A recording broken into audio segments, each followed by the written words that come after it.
Good morning, welcome to morning express. నీ కుమార్ దామిరా.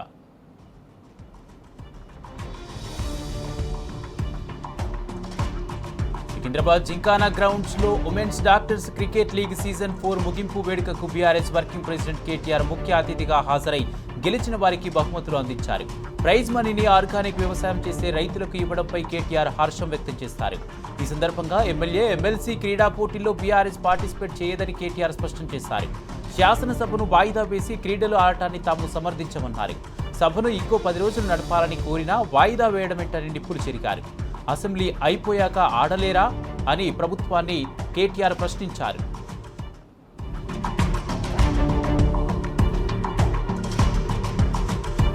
రాష్ట్ర వ్యాప్తంగా సీతారాముల కళ్యాణ వేడుకలు అత్యంత వైభవోపేతంగా జరిగాయి. దక్షిణ అయోధ్యగా పేరొందిన భద్రాచలం శ్రీరామనామ స్మరణతో మారుమోగింది. కన్నుల పండుగగా జరిగిన కళ్యాణ మహోత్సవంలో భారీ సంఖ్యలో భక్తులు పాల్గొని తన్మయత్వం చెందారు. నేడు భద్రాచల మిథిలా స్టేడియంలో శ్రీరాముడి మహాపట్టాభిషేక మహోత్సవం జరుగుతోంది. కళ్యాణోత్సవం జరిగిన మిథిలా స్టేడియంలోనే మహాపట్టాభిషేకం భక్తుల సమక్షంలో నిర్వహించడం ఆనవాయితీ. ఉదయం 10 గంటల నుంచి మధ్యాహ్నం 12:30 వరకు ఈ వేడుక జరగనుంది.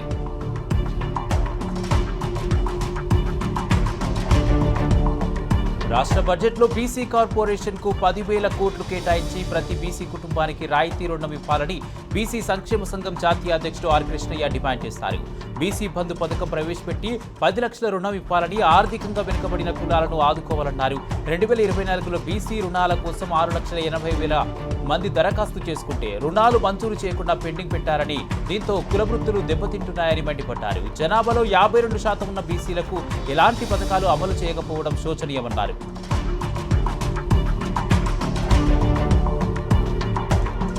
ఆశా వర్కర్లను అర్ధరాత్రి పోలీసులు అరెస్టు చేసిన ఘటన వరంగల్ జిల్లా నల్లబెల్లి మండలంలో జరిగింది. తమ సమస్యలను పరిష్కరించాలంటూ కాంగ్రెస్ ప్రభుత్వంపై నిరసనగా చెలో హైదరాబాద్ చేపట్టినందుకు 10 మంది ఆశా వర్కర్లను అదుపులోకి తీసుకున్నారు పోలీసులు. ఎన్నికల ముందు కాంగ్రెస్ ఇచ్చిన హామీలను అడిగితే అక్రమ అరెస్టులు చేస్తారా అంటూ ఆగ్రహం వ్యక్తం చేశారు ఆశా వర్కర్లు.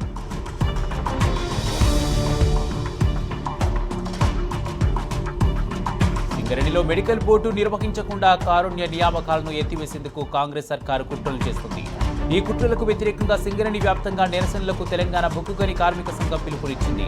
మెడికల్ బోర్డు కోసం ఏడాదిగా ఎదురుచూస్తున్న 2,000 మంది కార్మికులకు వెంటనే న్యాయం చేయాలన్నారు టీబీజీకేఎస్ రాష్ట్ర ప్రధాన కార్యదర్శి కేతిరెడ్డి సురేందర్ రెడ్డి. సింగరేణి ఎన్నికల్లో ఏఐటీయూసీ, ఎన్ఐటీయూసీలు ఇచ్చిన హామీలు నెరవేర్చాలన్నారు.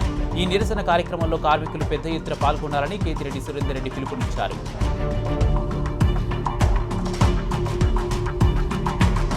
రాష్ట్రంలో గ్యాస్ కొరతతో ప్రజలు తీవ్రంగా ఇబ్బందులు పడుతున్నారు. సకాలంలో సిలిండర్ల పంపిణీ చేయడంలో గ్యాస్ ఏజెన్సీలు విఫలమవుతున్నాయి. దీనికి తోడు కేవైసీ అప్డేట్ చేయమని చెప్పిన సిబ్బంది అలసత్వం చూపిస్తున్నారని మండిపడుతున్నారు వినియోగదారులు. ఏజెన్సీల నెంబర్లు కూడా పనిచేయడం లేదని, ఫిర్యాదులు తీసుకోవడం లేదంటూ ఆగ్రహం వ్యక్తం చేస్తున్నారు. ఆన్లైన్లో బుకింగ్ చేసుకుని రోజులు గడుస్తున్నా ఏజెన్సీలు పట్టించుకోవడం లేదంటూ ఆరోపిస్తున్నారు.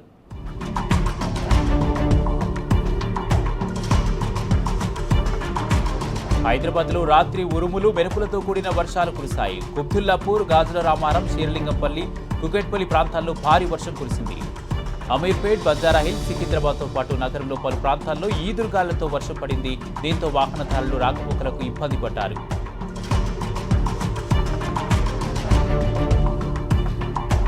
రానున్న 3 రోజుల్లో రాష్ట్రంలో ఉరుములు, మెరుపులు, ఈదురుగాళ్లతో కూడిన వర్షాలు కురిసే అవకాశం ఉందని హైదరాబాద్ వాతావరణ శాఖ తెలిపింది. ఉపరితల ఆవర్తన ద్రోణి ప్రభావంతో వర్షాలు కురవనున్నట్లు ప్రకటనలో వెల్లడించింది. వచ్చే 2 రోజుల్లో గరిష్ట ఉష్ణోగ్రతలు సాధారణ స్థాయిలో కొనసాగుతాయని అధికారులు తెలిపారు. ఆ తర్వాత 4 రోజులు గరిష్ట ఉష్ణోగ్రతలు 2 నుంచి 3 డిగ్రీలు పెరుగుతాయని పేర్కొన్నారు.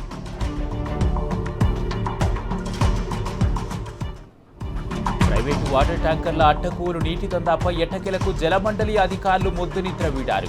ప్రైవేటు వ్యక్తులు, సంస్థలు వాటర్ ట్యాంకర్లు సరఫరా చేస్తే కఠిన చర్యలు తప్పవని జలమండలి ఎండీ అశోక్ రెడ్డి హెచ్చరించారు. బోర్డు లోగో దుర్వినియోగంపై సీరియస్ క్రైమ్ అని, అలాంటి వారిపై క్రిమినల్ కేసులు నమోదు చేయాలని అధికారులను ఆదేశించారు. ప్రైవేటు బోర్వెల్ ట్యాంకర్ ఆపరేటర్లు అనధికారికంగా చాలా కాలంగా నీటి దందా చేస్తున్నారని, వేలాదిగా ఫిర్యాదులు రావడంతో జలమండలి స్పందించింది.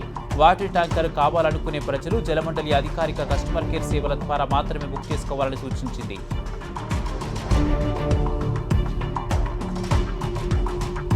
రెండేళ్లుగా పెండింగ్లో ఉన్న బిల్లులు వెంటనే చెల్లించాలని మాజీ సర్పంచులు ప్రభుత్వాన్ని డిమాండ్ చేశారు. రేవంత్ సర్కారు మొండి వైఖరికి నిరసనగా ఈ నెల 30న అసెంబ్లీ ముట్టడికి మాజీ సర్పంచులు పిలుపునిచ్చారు. 2 సంవత్సరాలు గడుస్తున్నా ప్రభుత్వం మాజీ సర్పంచులకు పెండింగ్ బిల్లులు ఇవ్వడం లేదని ఆవేదన వ్యక్తం చేశారు.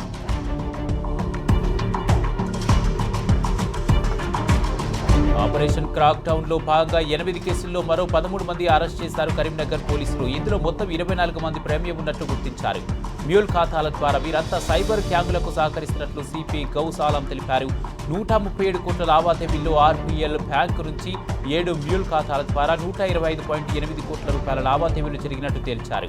ఈ కేసులో RPL bank manager Bhuvanagiri Kalyan, cashier Ayesha బేగంను అరెస్ట్ చేశారు. ఈ లావాదేవీల ద్వారా 2.5 కోట్ల రూపాయల కమిషన్ నిందితులకు అందించిందన్నారు. క్రిప్టో కరెన్సీ వ్యవహారాల ద్వారా లావాదేవీలు జరిగినట్టు గుర్తించామన్నారు. కేసు విచారణ ఇంకా కొనసాగుతుందన్నారు.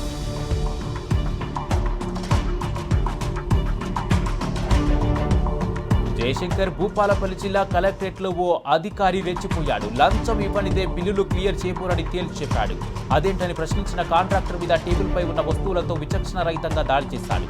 ఏపీఏఓ ఫనీ భూషణ కశ్యప దాడిలో కాంట్రాక్టర్ వీరేందర్ ముఖానికి గాయాలయ్యాయి. కాంట్రాక్టర్ భూపాలపల్లి పోలీస్ స్టేషన్లో ఫిర్యాదు చేయడంతో ఆ అధికారిపై పోలీసులు కేసు నమోదు చేశారు.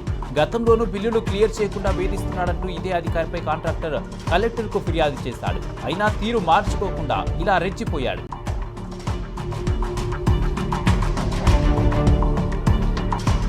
నవాబ్పేట మండలం పుల్మామిడ గ్రామంలో బ్యాంకు ఉద్యోగిపై దాడి తీవ్ర కలకలం రేపింది. కెనరా బ్యాంకులో బిజినెస్ కరెస్పాండెంట్ గా పనిచేస్తున్న భాస్కర్ పై కళ్ళల్లో కారం చల్లి దాడి చేశారు.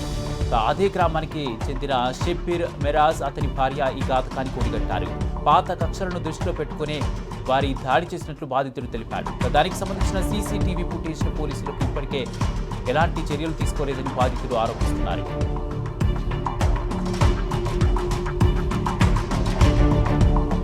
రాయంపేట మండలంలోని చలిబాగు ప్రాజెక్టు పరిధిలోని పొలాలకు నీరు అందకపోవడంతో పంటలు ఎండిపోతున్నాయని రైతులు ఆవేదన వ్యక్తం చేస్తున్నారు. నీళ్లు సమృద్ధిగా ఉన్నప్పటికీ చివరి ఆయకట్టు వరకు కాలువల ద్వారా సాగునీరు అందకపోవడంతో రైతులు పంట చేతికి వస్తుందా రాదా అన్న ఆందోళన వ్యక్తం చేస్తున్నారు. పంట పుట్టదశలో ఉన్న సమయంలో సక్రమంగా నీరందకపోవడం వలన పంట ఎదుగుదల ఆగిపోయి ఎండిపోయే స్థితి ఏర్పడుతుందని రైతులు ఆవేదన చెందుతున్నారు. ఇప్పటికైనా సంబంధిత అధికారులు చివరి ఆయకట్టు వరకు నీరందే విధంగా చర్యలు తీసుకోవాలని రైతులు కోరుతున్నారు.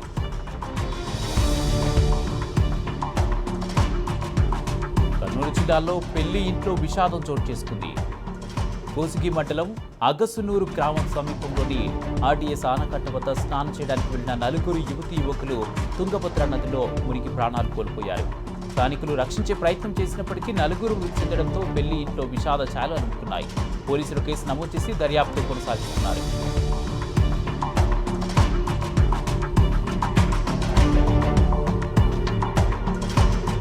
ఆదిలాబాద్లో కొనసాగుతున్న రైల్వే అండర్ బ్రిడ్జి పనులను మాజీ మంత్రి జోగు రామన్న పరిశీలించారు. పనుల పురోగతిని అడిగి తెలుసుకున్నారు. నాణ్యతా ప్రమాణాలను పాటిస్తూ ప్రజలకు సత్వరం అందుబాటులోకి తేవాలని సూచించారు. పనులలో ఎలాంటి జాప్యం జరిగినా ఊరుకునేది లేదని హెచ్చరించారు. ప్రజలకు ఎలాంటి ఇబ్బందులు తలెత్తినా బీఆర్ఎస్ పార్టీ అండగా ఉంటుందన్నారు.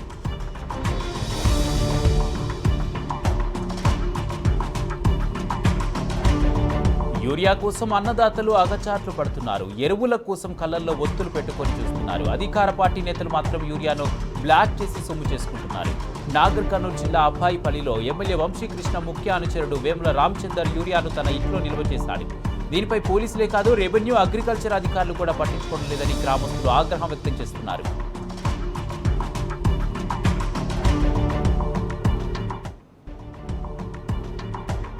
పెద్దపల్లి జిల్లా రామగుండం ఎరువుల కర్మాగారంలో తలెత్తిన సాంకేతిక లోపాలతో యూరియా ఉత్పత్తి ఆగిపోయింది. దీంతో ఆర్ఎఫ్సిఎల్ అధికారులు మరమ్మతులపై దృష్టి సారించారు. వచ్చే నెల మొదటి వారం నుంచి యూరియా ఉత్పత్తిని పునరుద్ధరించాలనే లక్ష్యంతో ముందుకు సాగుతున్నారు. తరచూ అమోనియా ప్లాంట్లో లీకేజీలు ఏర్పడుతుండటంతో ఆ సమస్యకు శాశ్వతంగా చెక్ పెట్టేందుకు ప్రయత్నిస్తున్నారు.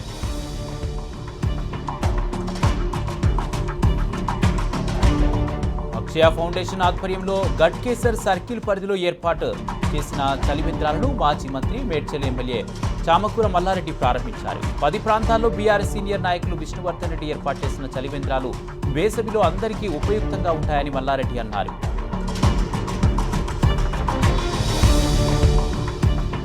చెన్నూరు చెన్నూరులో మంత్రి వివేక్ అరాచకాలు పీక్ స్టేజ్కి చేరాయి. చెన్నూరు మున్సిపాలిటీలో చైర్పర్సన్ పద్మ కాంగ్రెస్ కౌన్సిలర్లు ఓవర్ యాక్షన్ చేస్తున్నారు. చెన్నూరు మున్సిపల్ కార్యాలయం ముందు పాలకవర్గం ఫ్లెక్సీలు ఏర్పాటు చేస్తారు. బీఆర్ఎస్ కౌన్సిలర్ల ఫోటోలు ఏర్పాటు చేయలేదు. చైర్పర్సన్ పద్మ కాంగ్రెస్ కౌన్సిలర్లపై బీఆర్ఎస్ కౌన్సిలర్లు ఆగ్రహం వ్యక్తం చేశారు. చైర్పర్సన్ పై పోలీసులకు ఫిర్యాదు చేశారు.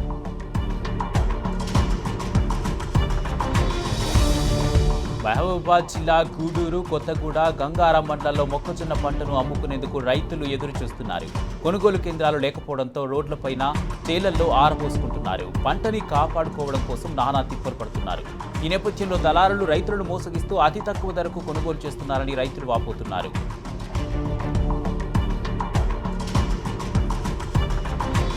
భద్రాద్రి కొత్తగూడెం జిల్లా కేంద్రంలో ఫ్లెక్సీ ప్రింటింగ్ యజమానిపై సిపిఐ కార్యకర్తలు దాడికి దిగారు. కాంగ్రెస్ ఫ్లెక్సీలు ఎక్కువ వేసి సిపిఐ ఫ్లెక్సీలు తక్కువ వేస్తావా అంటూ విచక్షణ రహితంగా దాడి చేశారు. ఆర్డర్ల ప్రకారం ప్రింటింగ్ చేస్తామని, మీరు ఆర్డర్ ఇస్తే ప్రింట్ చేస్తామని చెప్పడంతో మాట పెరిగి ఘర్షణకు దారితీసింది. దాడి చేసిన దృశ్యాలు సీసీ కెమెరాలో రికార్డ్ అయ్యాయి. దాడికి గురైన వ్యక్తిని ఆసుపత్రిలో చేర్పించి చికిత్స అందిస్తున్నారు. ఇలాంటి చర్యలకు పాల్పడే వారిపై కఠిన చర్యలు తీసుకోవాలని బాధితుడు కోరుతున్నాడు.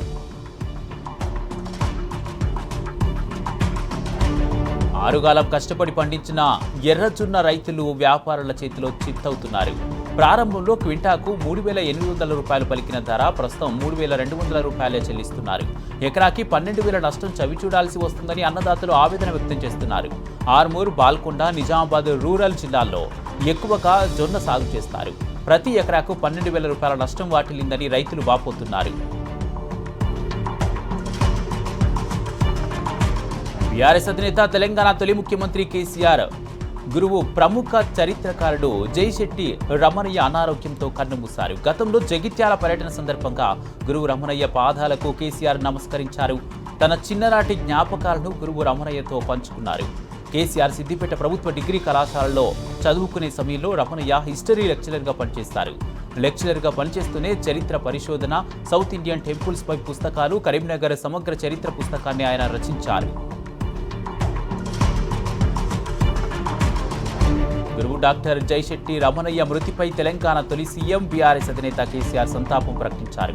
తనకు చదువు చెప్పిన గురువు జగిత్యాలకు చెందిన రిటైర్డ్ లెక్చరర్, ప్రముఖ చరిత్రకారుడు జైశెట్టి రమణయ్య అని కేసీఆర్ తెలిపారు.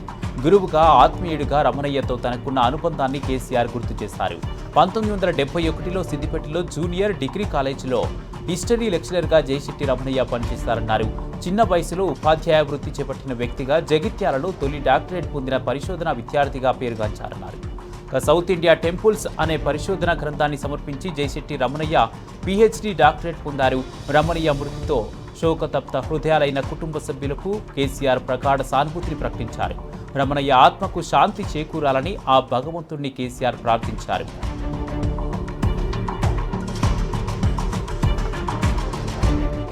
పశ్చిమాసియా ఉద్రిక్తతలపై అన్ని రాష్ట్రాల ముఖ్యమంత్రులతో ప్రధాని మోదీ కీలక వీడియో కాన్ఫరెన్స్ నిర్వహించారు.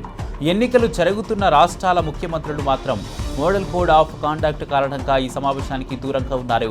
ఈ సమావేశం ముఖ్య ఉద్దేశం ఇంధనం, వంట గ్యాస్ సరఫరా సమస్యలు వంటి అంశాలపై కేంద్రం, రాష్ట్రాలు కలిసి టీమిండియా భావనతో పనిచేయడమని కేంద్రం తెలిపింది. ఈ సమావేశంలో కేంద్ర హోంమంత్రి అమిత్ షా, రక్షణ మంత్రి రాజ్నాథ్ సింగ్తో పాటు పలు రాష్ట్రాల ముఖ్యమంత్రులు పాల్గొన్నారు.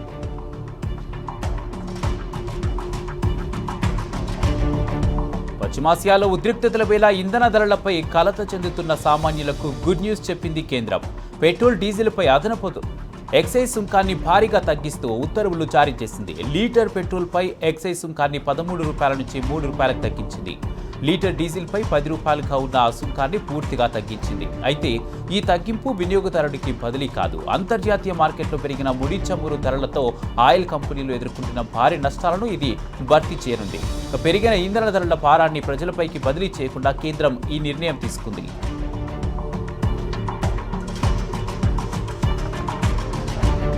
పశ్చిమాసియాలో నెలకొన్న యుద్ధ సంక్షోభం కారణంగా దేశవ్యాప్తంగా లాక్డౌన్ విధిస్తారని జరుగుతున్న ప్రచారాన్ని కేంద్రం కొట్టిపారేసింది. దేశంలో ఇంధన కొరత ముంచుకొస్తున్న తరుణంలో లాక్డౌన్ చర్యలు చేపడతారని వస్తున్న వార్తలను కేంద్ర ఆర్థిక మంత్రి నిర్మలా సీతారామన్ తిరస్కరించారు. లాక్డౌన్ ప్రచారం ఆధారరహితమని, అలాంటి చర్యలేవీ కేంద్రం పరిశీలించడం లేదని తెలిపారు.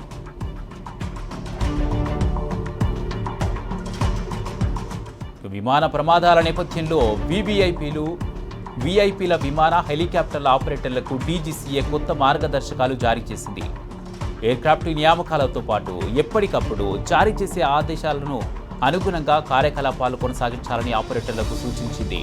భద్రతను పణంగా పెట్టి విమానం, హెలికాప్టర్ను నడపాలనే ఒత్తిడి సిబ్బందిపై తీసుకురావద్దని పేర్కొంది. ప్రయాణం విషయంలో చివరి నిమిషంలో ఏవైనా మార్పులు చేయాల్సి వస్తే సిబ్బందితో కాకుండా సంస్థ యాజమాన్యంతో సమన్వయం చేసుకోవాలని తెలిపింది.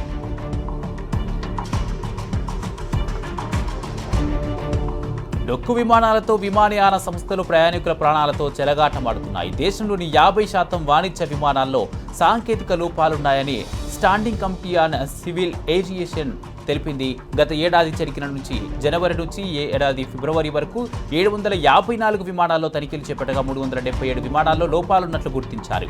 ఆడిట్ చేసిన వాటిలో ఇండిగో విమానాల సంఖ్య ఎక్కువని, లోపాలు కూడా అందులోనే ఎక్కువగా కనిపించాయని కమిటీ పేర్కొంది. ఫిబ్రవరి 3 వరకు 405 విమానాల్లో తనిఖీలు చేపట్టగా 148 విమానాల్లో లోపాలున్నాయి. 166 air India, 101 air India express విమానాలను ఆడిట్ చేశారు.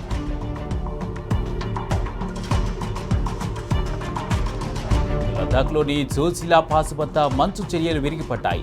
ఈ ప్రమాదంలో 7గురు మరణించగా మరో 5గురికి గాయాలయ్యాయి. మంచు చర్యల కింద అనేక వాహనాలు చిక్కుకుపోయాయి. రంగంలోకి దిగిన సహాయక బృందాలు క్షతగాత్రులను ఆసుపత్రికి తరలించాయి. మంచును తొలగించి ట్రాఫిక్ పునరుద్ధరించేందుకు చర్యలు చేపట్టాయి.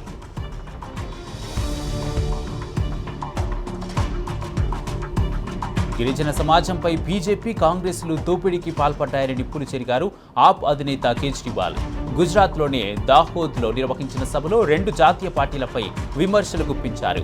గుజరాత్లో గత 30 ఏళ్లుగా బీజేపీ, కాంగ్రెస్తో కలిసి దోపిడీకి పాల్పడుతుందని ఆగ్రహం వ్యక్తం చేశారు.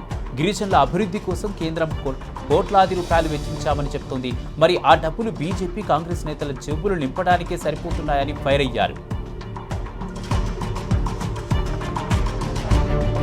ఎరువులపై రైతులు ఆందోళన చెందాల్సిన అవసరం లేదని కేంద్రం ప్రకటించింది. రైతుల అవసరాలకు తగ్గట్టు ఎరువులను సరఫరా చేస్తామని, ఇప్పటికే ఇందుకు సంబంధించిన అన్ని చర్యలు చేపట్టినట్టు కేంద్ర మంత్రి జయప్రకాష్ నడ్డా తెలిపారు. ముడి సరుకుల విషయంలో ఎవరిపైనా ఆధారపడకుండా ప్రత్యామ్నాయ ఏర్పాట్లు చేసుకుంటున్నట్టు తెలిపారు.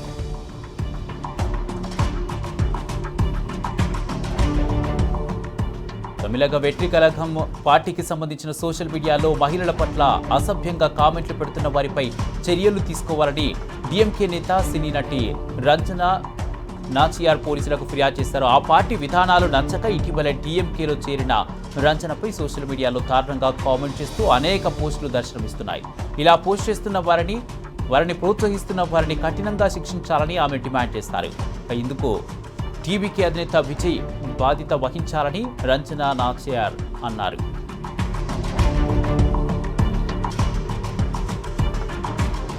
జమ్మూ కాశ్మీర్లోని లెహ్, కార్గిల్ ప్రాంతాల్లో నూతనంగా నిర్మించిన కోర్టు భవనాలను భారత ప్రధాన న్యాయమూర్తి సూర్యకాంత్ ప్రారంభించారు. ఈ సందర్భంగా లెహ్ చేరుకున్న చీఫ్ జస్టిస్కి సైనిక వందనం లభించింది. కాశ్మీర్ సాంప్రదాయాన్ని ప్రతిబింబించే దుస్తులు ధరించి ఆయనకు స్థానికులు ఘనంగా స్వాగతం పలికారు.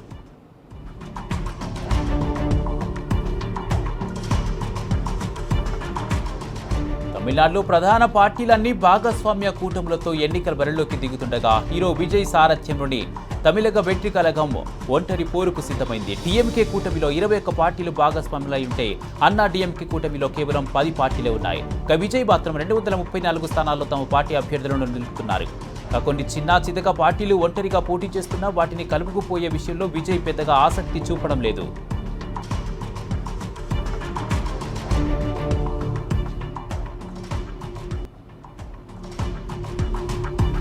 Iran supreme leader Ayatollah Ali ఖమేనీని హతమార్చడంపై జమ్మూ కాశ్మీర్ అసెంబ్లీ తీవ్ర నిరసన వ్యక్తం చేసింది.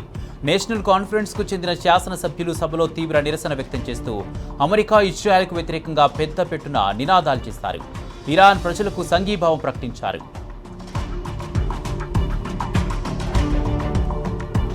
నేపాల్లో కొత్త సర్కారు కొలువుదీరింది. నేపాల్ ప్రధానిగా నవతరం నాయకుడు బాలేంద్ర షా ప్రమాణ స్వీకారం చేస్తారు.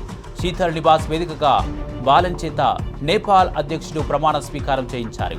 అతి తక్కువ వయసులో నేపాల్ ప్రధాని అయిన వ్యక్తిగా రికార్డు సృష్టించారు 35 ఏళ్ల బాలిన్. కాగా నేపాల్లో జెన్జీ తిరుగుబాటు అనంతరం మొదటిసారిగా జరిగిన పార్లమెంటు ఎన్నికల్లో ఆర్ఎస్పీ అఖండ విజయం సాధించింది.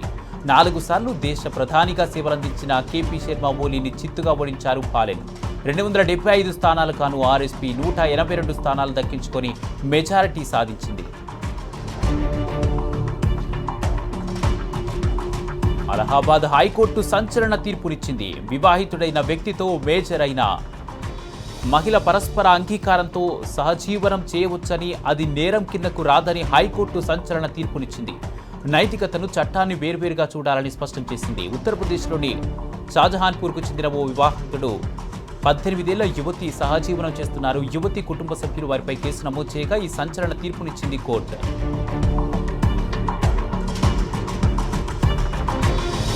పశ్చిమాసియాలో ఉద్రిక్త పరిస్థితుల వేళ అమెరికా, ఇజ్రాయెల్ దేశాల తీరుపై ఇరాన్ విదేశాంగ మంత్రి సయ్యద్ అబ్బాస్ అరాగ్చి ఓ రేంజ్లో ఫైర్ అయ్యారు. అమెరికా, ఇజ్రాయెల్ దేశాలలో యుద్ధానికి కాలు తుపాయని, తాము కాదని ఆగ్రహం వ్యక్తం చేశారు.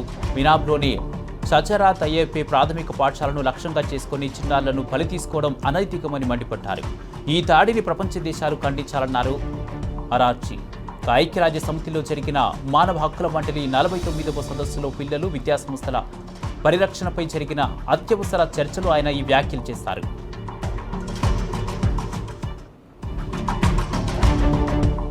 ఇరాన్, ఇజ్రాయెల్ యుద్ధం వేళ హర్ముజ్ జలసంధిలో దాడులు జరుగుతున్నాయి. అనుమతి లేకుండా హర్ముజ్ జలసంధిని దాటిన పాకిస్తాన్ నౌకపై ఇరాన్ డ్రోన్ దాడి చేసింది. మంటల్లో నౌక పూర్తిగా కాలిపోయింది. యుఎస్ నౌక పాకిస్తాన్ జెండాతో వెళ్తున్నట్టు సమాచారం.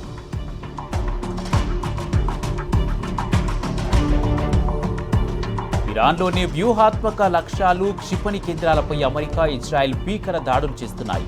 టెహ్రాన్ సహా ఇతర నగరాలపై ఇజ్రాయెల్ సైన్యం క్షిపణుల వర్షం కురిపించింది. తమ దాడుల్లో ఐఆర్జీసీ నేవీ హెడ్ అలీరెజా తక్సింగ్రి మృతి చెందినట్లు ప్రకటించింది. అయితే హర్ముజ్ జలసంధికి సమీపంలో ఈ దాడి జరిగినట్టు తెలిపింది. హర్ముజ్ జలసంధిని దిగ్బంధించడంతో పాటు ఆ ప్రాంతంలో మైన్లను మోహరించడంతో అలీరెజా కీలకంగా వ్యవహరించినట్లు ఇజ్రాయెల్ ఆరోపించింది. యుఎస్, ఇజ్రాయెల్ దాడుల్లో ఇరాన్లో మృతుల సంఖ్య పెరుగుతోంది. ఇక యుద్ధం మొదలైన తర్వాత ఇప్పటిదాకా 2000 మందికి పైగా మరణించినట్టు పేర్కొంది అక్కడి ప్రభుత్వం. వేలాది మంది క్షతగాత్రులుగా మిగిలారని తెలిపింది.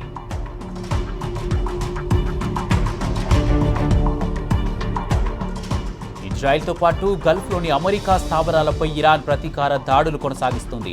ఇజ్రాయెల్కు చెందిన మిలిటరీ కంట్రోల్ సెంటర్తో పాటు అణు ఇంధన మౌలిక సదుపాయాలను ధ్వంసం చేసినట్టు ఐఆర్జీసీ పేర్కొంది. ఇరాన్ దాడులతో టెల్ అవీవ్లో అనేక కార్లతో పాటు పలు భవనాలు దెబ్బతిన్నాయి.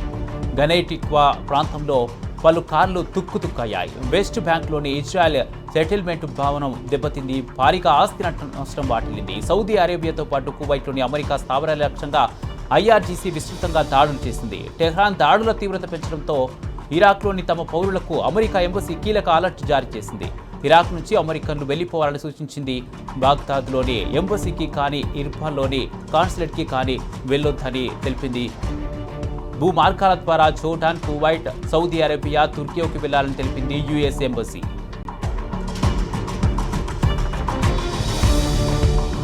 పశ్చిమాసియా యుద్ధం వేళ ఇజ్రాయిల్ ప్రభుత్వానికి వార్నింగ్ ఇచ్చారు ఆ దేశ defence forces chief Eyal Zameer.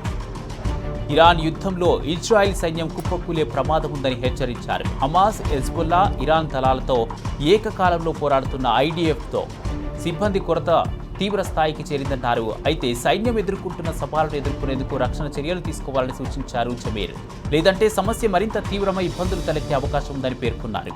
అయితే రక్షణ వ్యవస్థలో సిబ్బంది కొరతపై జమీర్ ఆందోళన వ్యక్తం చేయడం ఇది మొదటిసారి కాదు. ఈ అంశం గురించి జనవరిలోనే ఇజ్రాయెల్ ప్రధానికి జమీర్ లేఖ రాసినట్టు తెలుస్తోంది.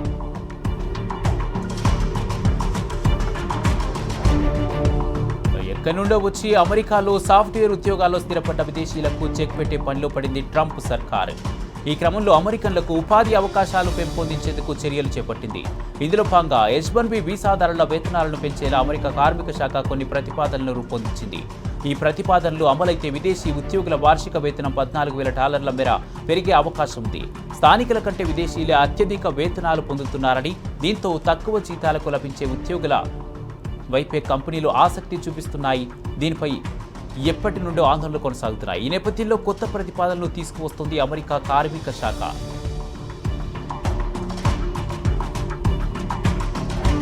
పశ్చిమాసియాలో ఉద్రిక్తతల వేళ కీలక నిర్ణయం తీసుకున్నారు అమెరికా అధ్యక్షుడు ట్రంప్. ఇరాన్ విద్యుత్ కేంద్రాలు, ఇంధన మౌలిక సదుపాయాలపై జరుపుతున్న దాడులకు 10 రోజుల విరామం ప్రకటించారు. ఇప్పటికే వార్కు 5 రోజుల బ్రేక్ ఇచ్చిన ఆయన తాజాగా దాన్ని మరో 10 రోజులు పొడిగించారు. అయితే ఇరాన్ నేతల అభ్యర్థన మేరకే ఈ నిర్ణయం తీసుకున్నట్టు ఎక్స్ వేదికగా తెలిపారు. ఈ నిర్ణయం తక్షణ ఉద్రిక్తతలను తగ్గించి దౌత్యపరమైన చర్చలకు మార్గం కల్పిస్తుందంటున్నారు ట్రంప్. యుద్ధం ముగింపుపై ఇరు దేశాల మధ్య చర్చలు కొనసాగుతున్నాయని పేర్కొన్నారు.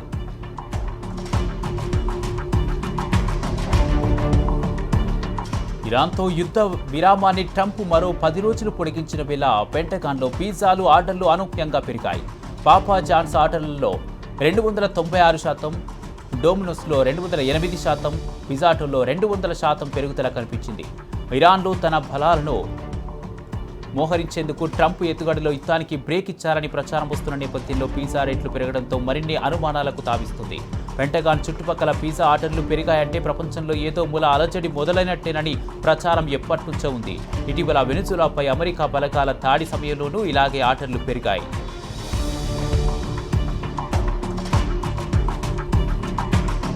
ఇరాన్పై దాడుల తీవ్రత పెంచిన ఇజ్రాయెల్ మరోవైపు లెబనాన్పై విరుచుకుపడుతుంది. దక్షిణ లెబనాన్ బీరూట్ శివార్లోని హెజ్బుల్లా ఆయుధ నిల్వ కేంద్రాలు, కమాండ్ సెంటర్లపై వైమానిక, భూతల దాడులను కొనసాగిస్తుంది. ఈ దాడుల్లో ఇప్పటి వరకు 1100 మంది మృతి చెందగా 10 లక్షల మందికి పైగా నిరాశ్రయులయ్యారు. మరోవైపు ఇజ్రాయెల్ నగరాలపై డ్రోన్ల వర్షం కురిపిస్తున్నారు హెజ్బుల్లా మిలిటెంట్లు. ఈ దాడుల్లో పలువురు మృతి చెందగా అనేక భవనాలు కుప్పకూలాయి.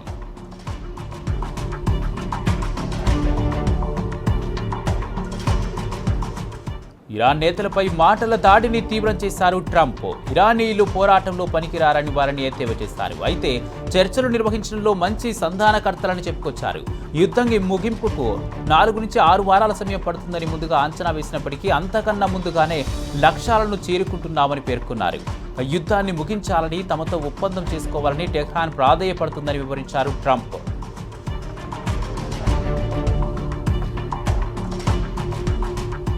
యుఏఈ వ్యాప్తంగా వర్షాలు ముంచెత్తుతున్నాయి. ఎడతెరిపినివ్వకుండా కురుస్తున్న భారీ వర్షాలకు వాగులు, వంకలు పొంగిపొర్లుతున్నాయి. వివిధ నగరాల్లో భారీ వర్షాలు పడ్డాయి. దీంతో వివిధ నగరాల్లో జనజీవనం స్తంభించింది. దుబాయ్, అబుదాబి, షార్జా సహా పలు నగరాల్లో భారీ వర్షాలు పడ్డాయి. ఉరుములు, మెరుపులతో కూడిన కుండపోత వర్షాలు కురిశాయి. దుబాయ్లోనే బుర్జ్ ఖలీఫాపై పిడుగు పడినట్టు దృశ్యాల్లో కనిపిస్తుంది. దీంతో యుఏఈ అక్కడి పాఠశాలకు సెలవులు ప్రకటించింది.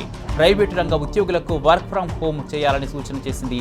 మరోవైపు భారీ వర్షాలకు తోడు ఈదురుగాలు తీవ్రమయ్యాయి. ఫలితంగా యుఏఈ నుంచి గల్ఫ్లోని వివిధ నగరాలకు వెళ్లే కొన్ని విమాన సర్వీసులు ఆలస్యంగా నడుస్తున్నాయి. కొన్నిటిని అధికారులు రద్దు చేస్తారు. దేశీయ మార్కెట్లు భారీ నష్టాల్లోకి జారుకున్నాయి. వరుసగా 2 సెషన్లలో లాభాల్లో కదలాడిన సూచీలు నష్టాలతో ముగిశాయి. ట్రంప్ ప్రకటనలతో యుద్ధం ముగింపుపై అనిశ్చితులు, అలాగే పెరిగిన ముడి చమురు ధరలు ఇన్వెస్టర్ల సెటిల్మెంట్లను దెబ్బతీశాయి. దీంతో సెన్సెక్స్ 1690 పాయింట్ల నష్టంతో ముగిసింది. నిఫ్టీ 486.85 పాయింట్లు క్షీణించింది. మరోవైపు రూపాయి పతనం కొనసాగుతూనే ఉంది. డాలర్తో పోలిస్తే రూపాయి మారక విలువ 94.24గా పడిపోయింది. యుద్ధం ముగింపుపై అనిశ్చితితో ఇంధన సరఫరాపై ఆందోళన వ్యక్తమవుతుండడం రూపాయిని మరింత కుంగదీసింది.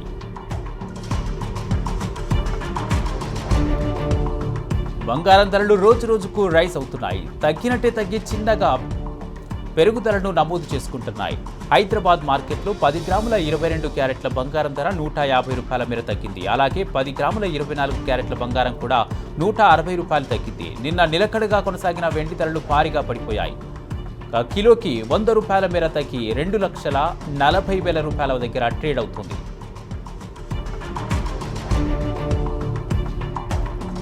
క్రికెట్ అభిమానులు ఎంతగానో ఎదురు చూస్తున్న ఐపీఎల్ సందడి మొదలైంది. మరికొన్ని గంటల్లో ఐపీఎల్ 2026 ప్రారంభం కానుంది. అయితే ఈ ఏడాది ఐపీఎల్ ఓపెనింగ్ సెరమోనీ ఉండదు. గతేడాది జూన్ 4న బెంగళూరు స్టేడియం దగ్గర జరిగిన తొక్కిసలాటలో 11 మంది ప్రాణాలు కోల్పోయిన వారికి గుర్తుగా ఈసారి వేడుకలు నిర్వహించొద్దని బీసీసీఐ నిర్ణయించింది. బెంగళూరు చిన్నస్వామి స్టేడియంలో జరిగే తొలి మ్యాచ్లో రాయల్ ఛాలెంజర్స్ బెంగళూరుతో సన్ రైజర్స్ హైదరాబాద్ తలపడబోతుంది. ఈ టోర్నీలో మొత్తం 10 జట్లు 74 మ్యాచ్లలో పోటీ పడనున్నాయి. మే 31 వరకు జరిగే ఈ లీగ్ 13 వేదికలలో నిర్వహిస్తారు. గత ఛాంపియన్ అయిన రాయల్ ఛాలెంజర్స్ ఈసారి కూడా ట్రోఫీ గెలుచుకునేందుకు మంచి పట్టుదలతో ఉంది.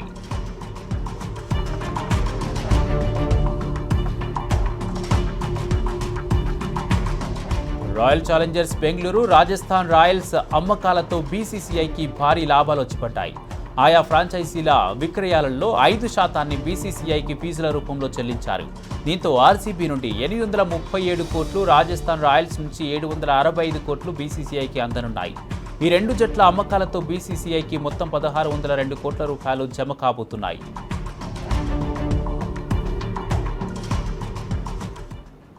ఇవి మార్నింగ్ ఎక్స్ప్రెస్ అప్డేట్స్. చూస్తూనే ఉండండి టీ న్యూస్.